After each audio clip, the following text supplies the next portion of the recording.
Hello guys, welcome back to mystic research and analysis wing. तो topic शुरू करने के पहले let's say will make different video for that.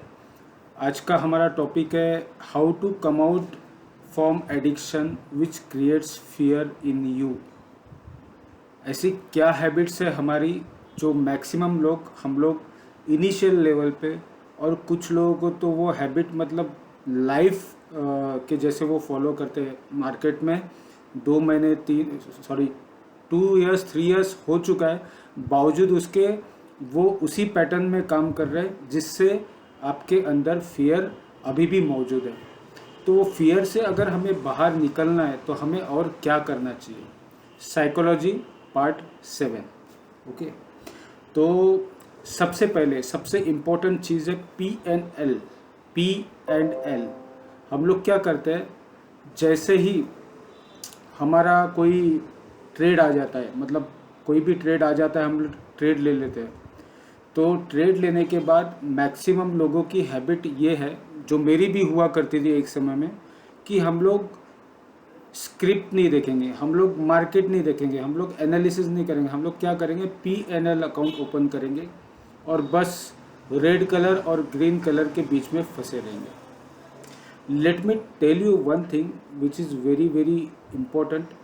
PNL is a thing which can distract, मतलब वो आपके mind को डिस्ट्रैक्ट करता है। क्यों डिस्ट्रैक्ट करता है और वो आपको कर क्या रहा है actually? It's all about psychological game. जब price up move and down move होता है तो डेफिनेटली प्रॉफिट और लॉस PNL में दिखेगा ही दिखेगा। बट बहुत सारे लोगों का तो माइंडसेट ऐसा हो चुका है कि रेड में आ गया, 1000 लॉस है या 10,000 या 1 लाख लॉस है, तो वो उन्हें लॉस है करके बोलते हैं। But if you think on other way, that is not actually loss, because you are on running trade. आपका ट्रेड जो है वो अभी शुरू है, वो ख़त्म नहीं हुआ है। ख़त्म कब होगा? जब आप उसको बुक करोगे। When you will have loss, जब आप बुक करोगे। Same with profit. अगर प्रॉफिट आपका 1,000 2,000 3,000 10,000 10 लाख रुपए हो रहा है और वो ग्रीन में दिख रहा है, दैट्स नॉट योर प्रॉफिट। जब तक आप उसे बुक नहीं करोगे वो आपका प्रॉफिट कैसे हुआ? तो आपने आपके माइंड में ये चीज़ को क्यों डाल लिया कि रेड हो गया लॉस में चल रहा हूँ, ग्रीन हो गया प्रॉफिट में चल रहा हूँ? That's not profit and loss, that's the only you have bought something, और वो up move and down move हो रहा है। तो नीचे आएगा तो रेड होगा, ऊपर जाएगा तो ग्रीन होगा। ये रेड और ग्रीन के चक्कर में काफ़ी सारे लोग डर के, फियरफुल होके लॉस करते जाते और उसी को देखते रहते हैं।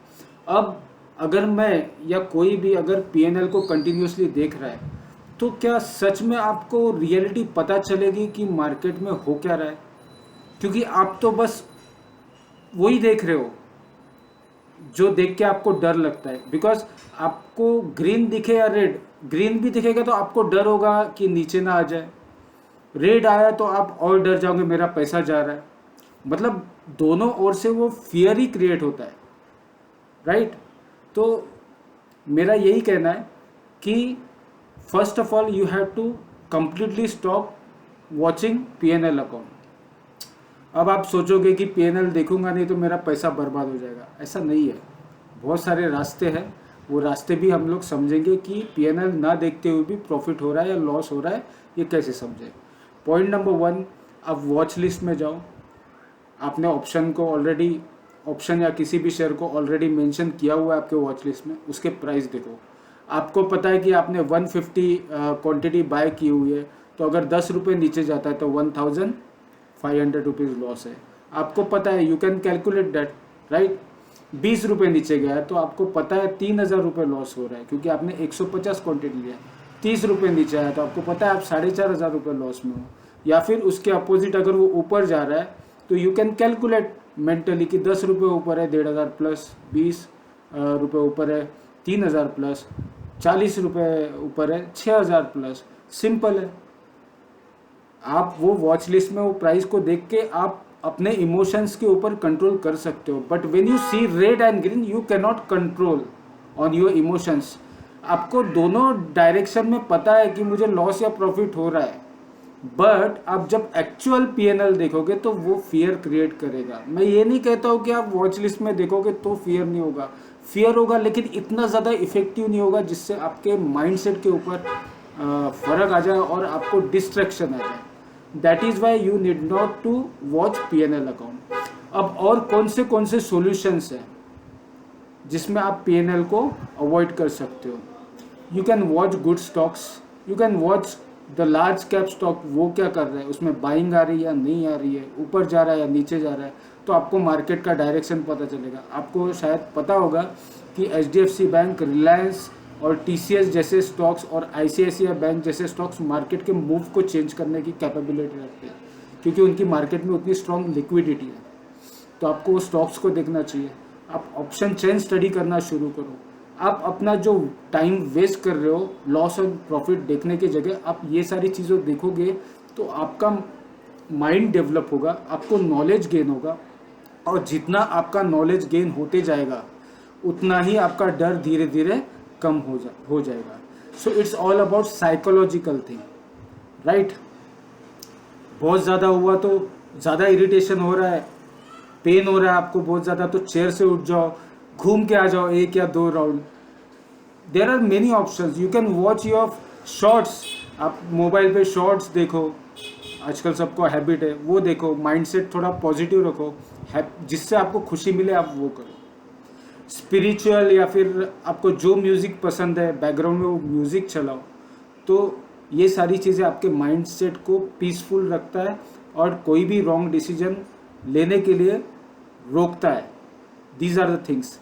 अब सेकंड इम्पॉर्टेंट चीज़ क्या है जो हम लोग हमेशा मिस्टेक करते हैं? OTM, out of the money strike price हम लोग सिलेक्ट करते हैं।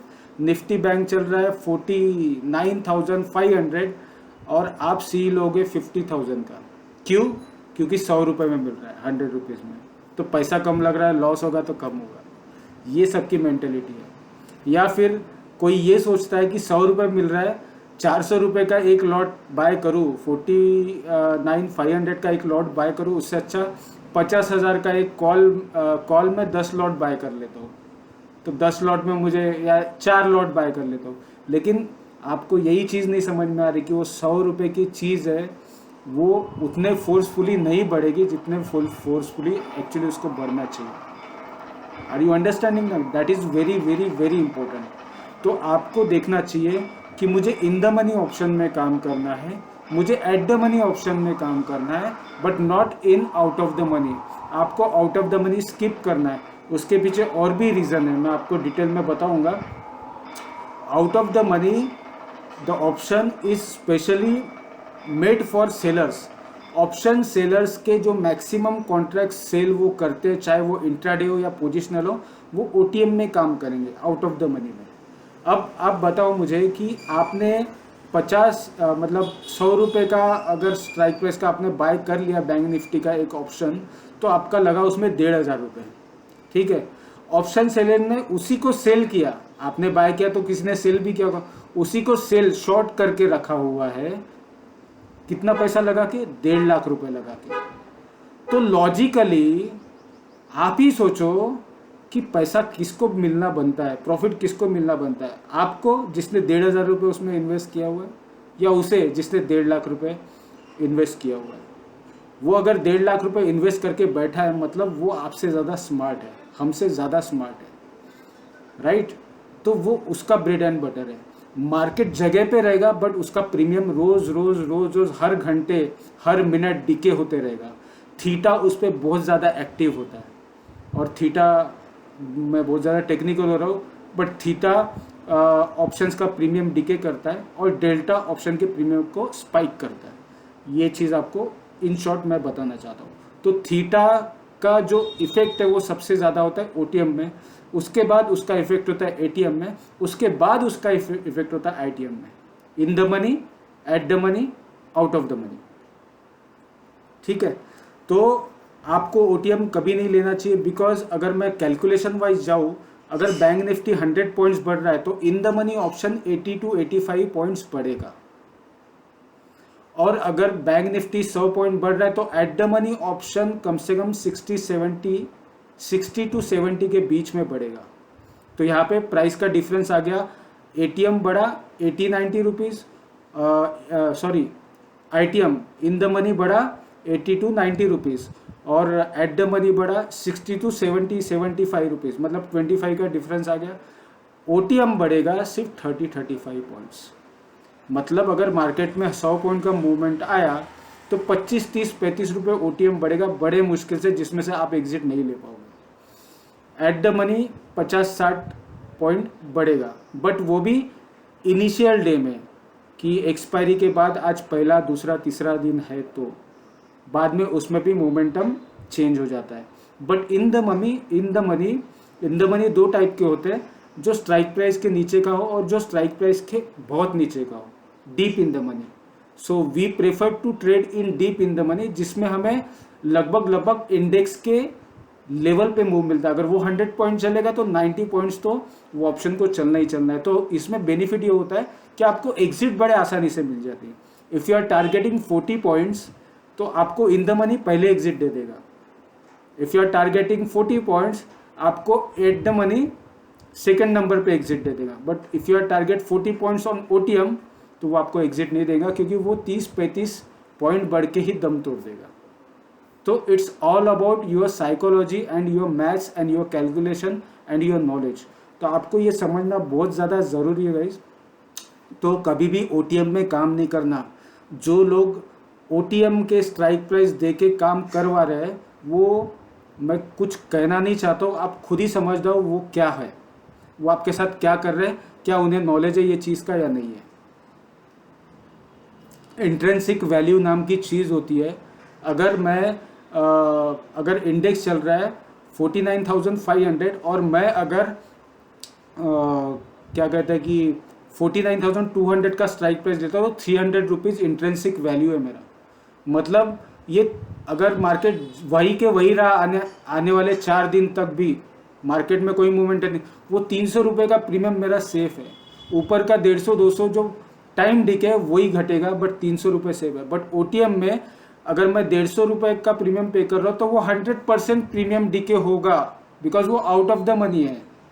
एट द मनी भी 100% डिके हो जाएगा, but in the money 100% decay नहीं होगा। वो 50-60% आपका प्रीमियम सेव करता है और इसीलिए उसमें मोमेंटम फास्ट होती है। I hope you are understanding. तो आपके माइंडसेट को चेंज करो। आपके अकाउंट में 20,000 रुपये पड़ा है, बट आप चाहते हो 20,000 में मैं 4 ओटीएम लूँ, बट आप ये नहीं सोचते हो कि वो 20,000 में 2 इन द मनी ऑप्शन लेके मैं प्रॉफिट करूँ।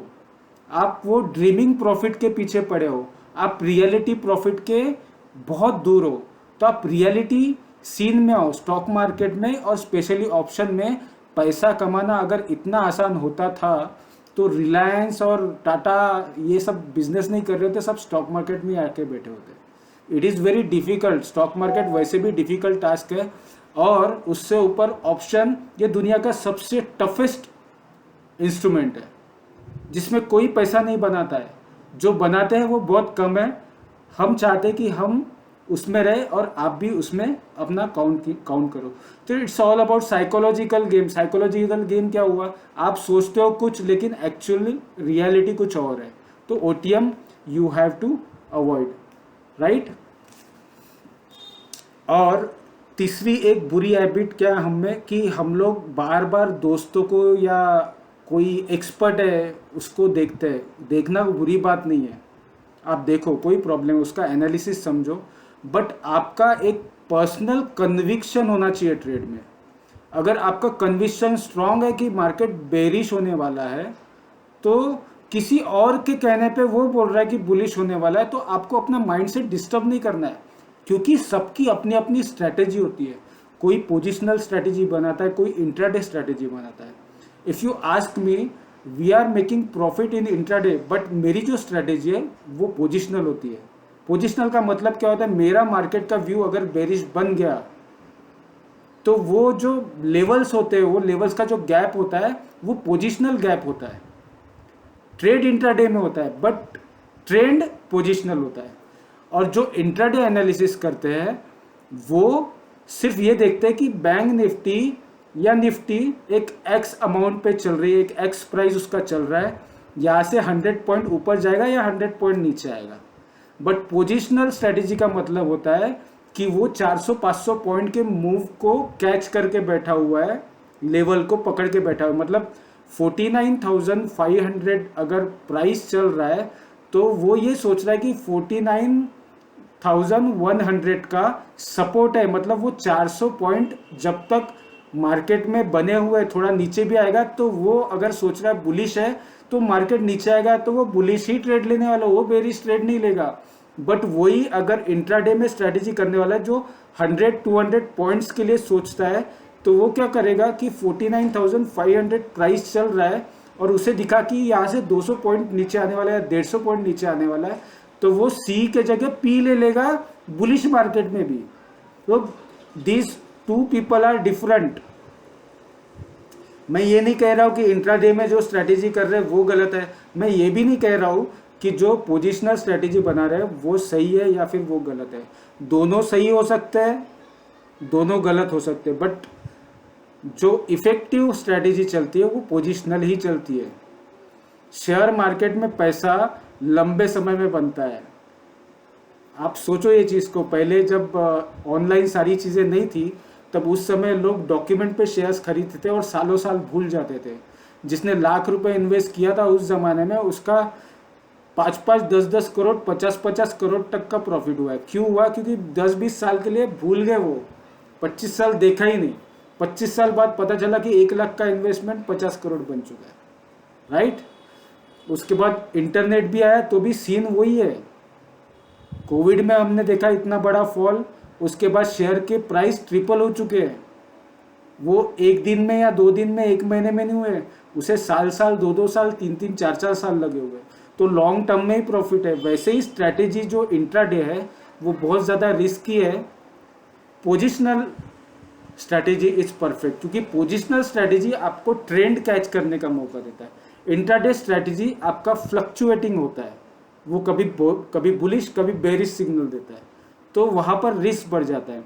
आपको जो 3 और 4 सिग्नल देने की बात करते हैं मार्केट में, टेलीग्राम में, और वो लोग सिग्नल इसलिए 4 और 5 दे सकते हैं क्योंकि वो 100-150 पॉइंट मार्केट ऊपर नीचे आता है तो उनकी हिल जाती है, वो बुलिश या बेरिश हो जाते हैं। और पोजिशनल स्ट्रेटेजी लेके बैठे हुए थे वो 300, 400, 500 पॉइंट या 800 और 1000 पॉइंट तक के स्ट्रैटेजी को स्टडी करके बैठे होते हैं। मतलब ये नहीं है कि वो लॉस करने बैठे होते हैं उतने पॉइंट्स के लिए, लेकिन कॉन्क्रीट कैलकुलेशंस होते हैं उनके। तो हम लोग भी पोजिशनल पे ज़्यादा बिलीव करते हैं, that is why we are performing very good. So I hope आपको ये वीडियो बहुत अच्छा लगा होगा, और अगर अच्छा लगा तो प्लीज़ आपके फ्रेंड्स के साथ और जिसे भी ज़रूरत है उसके साथ शेयर करो। पसंद आए तो लाइक करो, सब्सक्राइब नहीं भी किया तो भी चलेगा, किया तो भी अच्छी बात है। Thank you so much, have a great day.